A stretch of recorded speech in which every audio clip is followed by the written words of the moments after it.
এই পানি হলো আমার বন্ধু মুহাম্মদের উম্মতের গুনাহগারের চোখের পানি। জাহান্নামের আওয়াজ আল্লাহকে বলবে, আল্লাহ বেনামাজি গুলো কই? ও আল্লাহ গুনাহগার গুলো আমার পেটে দাও, আমার পেটে ক্ষুধা। আল্লাহ বলে, জাহান্নাম অপেক্ষা কর, আমি আল্লাহ বিচারটা শেষ করে নেই। জাহান্নাম ফিরতে চায় না। আল্লাহ অর্ডার করবে, ফিরিস্তা জাহান্নামের গলায় ৭০,০০০ শিকল লাগাইয়া ধর, সামনে যেন আসতে না পারে, পেছনে ধরে রাখো। ৭০,০০০ শিকল লাগাইয়া এক একটা শিকলের গোড়ায় ৭০,০০০ ফেরেশতা ধরে টানবে।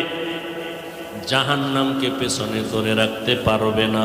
আমার মায়ার নবী, রহমতের নবী দেইখা কান্না করবে, আল্লাহ জাহান্নামের ফিরাও, আমার একটা উম্মত যেন জাহান্নামের মধ্যে না যায়।